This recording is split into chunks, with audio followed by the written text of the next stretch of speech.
Kesepakatan awal damai antara Iran dan Amerika Serikat bergantung pada fase 60 hari negosiasi. Akankah kedua pihak bisa mencapai kesepakatan damai permanen? Kita akan coba membahasnya bersama kandidat doktor Universitas Internasional Al-Mustafa, Ismail Amin. Selamat sore, waktu Indonesia Barat, Pak Ismail. Ya, selamat siang Mas Indra, waktu Iran. Baik, Pak Ismail, Anda di Iran, Anda pasti merasakan apa suasana kebatinan masyarakat Iran di sana terutama ya. Nah, tanda tangan nota kesepahaman atau MOU sepertinya bukan berarti Iran tunduk. Selama fase negosiasi 60 hari ya, 2 bulan kurang lebih, apa langkah yang akan diambil Iran yang Anda cermati di sana? Ya Mas Indra, benar, tanda tangan MOU ini bukan tanda Iran tunduk. Dan patut diketahui bahwa Iran berdamai dengan Amerika Serikat ini tidak lantas Iran jadi pro Amerika Serikat, apalagi bergabung ke dalam poros Amerika Serikat sebagaimana Saudi, Bahrain, Emirat, dan lain-lain.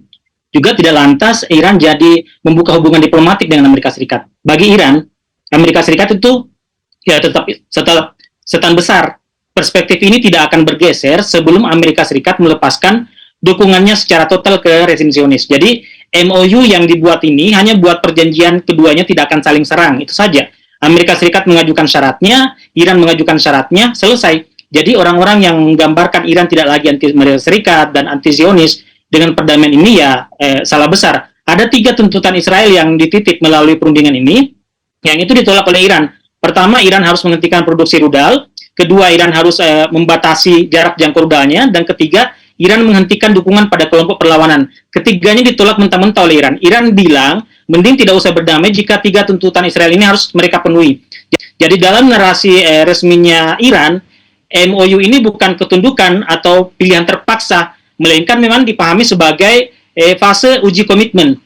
Jadi fase untuk menguji komitmen Amerika. Ini juga sudah disampaikan oleh Jubir Kementerian Luar Negeri Iran, Ismail Baqai, yang menyebut teks MOU di Islamabad ini itu sudah selesai ditandatangani dan sekarang waktunya untuk menguji implementasinya. Artinya selama 60 hari Iran tidak akan pasif. Iran akan mengawasi satu persatu pelaksanaan poin-poin MOU ini, menahan diri secara terukur selama kepentingan nasionalnya dihormati, tetapi tetap mempertahankan kesiapan politik, diplomatik, dan militernya jika Amerika Serikat kemudian melanggar kesepakatan.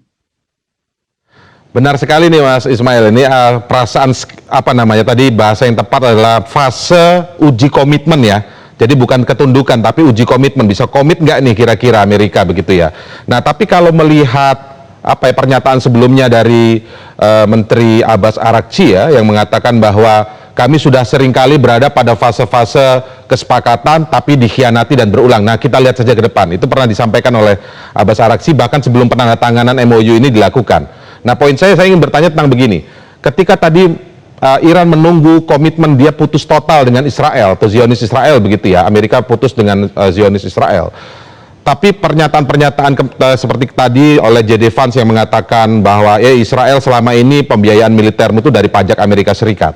Lalu kemudian pernyataan dari Presiden Donald Trump sendiri juga mengatakan bahwa wajar-wajar saja Iran seperti negara-negara lain fair enough kalau punya senjata seperti rudal asal bukan yang soal nuklir begitu. Nah, ketika pernyataan-pernyataan dari Presiden dan Wakil Presiden ini sudah disampaikan seperti ini, apakah Iran tetap skeptikal atau ini sudah menjadi indikasi yang baik ketika Iran menyatakan tadi fase uji komitmen tadi? Menurut Anda seperti apa? Ya, benar bahwa fase ini adalah fase uji implementasi dari komitmen Amerika Serikat. Jadi sekali lagi memang sejak awal Iran itu skeptis atau tidak bisa percaya sepenuhnya terhadap Amerika Serikat karena pengalaman yang buruk dengan perjanjian Amerika Serikat yang selalu dilanggar.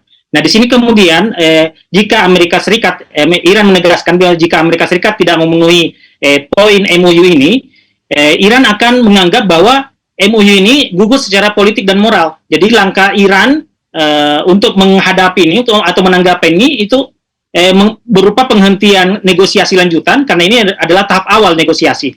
Lalu kemudian tentu saja ada pengurangan komitmen teknis, yaitu di lapangan bisa jadi Selat Hormuz kembali ditutup atau dibatasi, dan juga yang dilakukan Iran adalah peningkatan tekanan diplomatik di forum internasional. Jadi Iran akan terus melakukan tekanan kepada Amerika Serikat untuk komitmen terhadap perjanjian yang disepakati. Serta sekali lagi Iran juga menegaskan bahwa Iran bisa saja melakukan respon tegas di lapangan sesuai dengan tingkat pelanggaran. Jadi walaupun kemudian terlihat ada langkah-langkah positif yang diambil oleh Amerika Serikat, terutama dengan mengecam tindakan Israel yang sampai hari ini masih melakukan serangan ke Lebanon, termasuk juga ke Gaza, ini akan dilihat sebagai Iran itu sebagai pelanggaran dan menuntut Amerika Serikat untuk bertanggung jawab atas tindakan Israel. Karena memang disebutkan pada pasal 1 bahwa penghentian operasi militer di semua front, termasuk Lebanon. Jadi di semua front yang dimaksud adalah juga termasuk di Palestina atau di Gaza. Jadi Iran akan menuntut ini karena dikatakan di situ bukan ikatan perjanjian ini bukan hanya mengikat Amerika Serikat dan Iran, tapi juga mengikat Amerika Serikat dan sekutunya, Iran dan sekutunya, sehingga tidak akan ada lagi jika kesepakatan ini dilakukan, implementasinya dilakukan dengan penuh dengan baik, maka tidak akan ada lagi operasi militer di kawasan. Oke. Ini kan tetapi bagaimana ya kalau misalnya kemudian poin-poin itu tidak disepakati, katakanlah salah satu pihak tidak patuh atau tidak komit dengan poin-poin yang sudah disepakati begitu ya, Pak Ismail. Lalu mungkin akan ada tindakan tegas dari masing-masing negara tentu saja. Kalau Iran yang tidak komit, maka Amerika yang akan melakukan tindakan tegas. Begitu juga sebaliknya, kalau Amerika dan sekutunya tidak komit, maka Iran yang akan melakukan tindakan tegas. Tapi dalam kesepakatan internasional atau perjanjian damai internasional seperti ini tuh, apakah ada tanda kutip polisinya begitu, seperti misalnya negara-negara lain terlibat atau mungkin PBB katakanlah seperti itu, yang juga bisa menindak negara-negara yang tidak komit ini. Secara aturan hukum internasional seperti apa, Pak Ismail, menurut Anda? Ya, Mas Indra, kita ketahui bahwa PBB itu tidak punya kekuatan militer atau tidak punya polisi yang kemudian menindak negara-negara yang melanggar kesepakatan, melanggar piagam PBB. Nah, sehingga di sini jika dari dua pihak ini ada yang melanggar, maka yang melakukan tindakan hukuman adalah yang dilanggar. Jadi dalam bahasa politik, bahasa geopolitik Iran, kesepakatan itu hanya berlaku selama pihak lawan menjaga komitmennya. Jadi jika Amerika Serikat kembali pada pola tekanan dan tipu dayanya, Iran akan kembali pada doktrin resistensi aktif. Jadi serangan Israel misalnya ke Lebanon itu menjadi ujian paling penting bagi MOU ini. Jadi sikap Iran jelas, kedaulatan Iran, kedaulatan Lebanon itu harus dihormati, dan agresi Amerika Serikat ataupun sekutunya termasuk dalam ini agresi Zionis itu harus dihentikan. Jadi dalam pengamatan saya, Iran itu akan bertindak tegas terhadap semua jenis pelanggaran. Begitu juga Amerika Serikat juga telah Donald Trump pasca penandatangan juga mengatakan bahwa jika Iran melakukan pelanggaran, maka Amerika Serikat akan melakukan kembali operasi militernya. Dan kita ketahui bahwa selama ini, sepanjang perjalanan ini, itu Iran tidak pernah berada dalam posisi melanggar gencatan senjata. Yang selalu berada dalam pihak yang melanggar perjanjian kesepakatan, baik dengan Iran maupun bahkan dengan negara-negara lain, itu adalah Amerika Serikat. Baik, tentu karena ini terkait dampak dari konflik antara Iran, Amerika, dan juga Israel, dampaknya mempengaruhi dunia secara perekonomian, begitu kurang lebih Pak Ismail ya. Tentu kita sebagai warga dunia juga berharap bahwa masing-masing negara tadi yang terlibat mematuhi dari poin-poin yang sudah menjadi komitmen disepakati dalam MOU atau nota kesepahaman perdamaian tersebut. Kita berharap demikian, kita lihat perkembangannya nanti. Terima kasih Pak Ismail Amin, kandidat doktor Universitas Internasional Al-Mustafa langsung dari Iran. Selamat sore Pak. Jelajahi cara baru mendapatkan informasi. Download Metro TV Extend sekarang.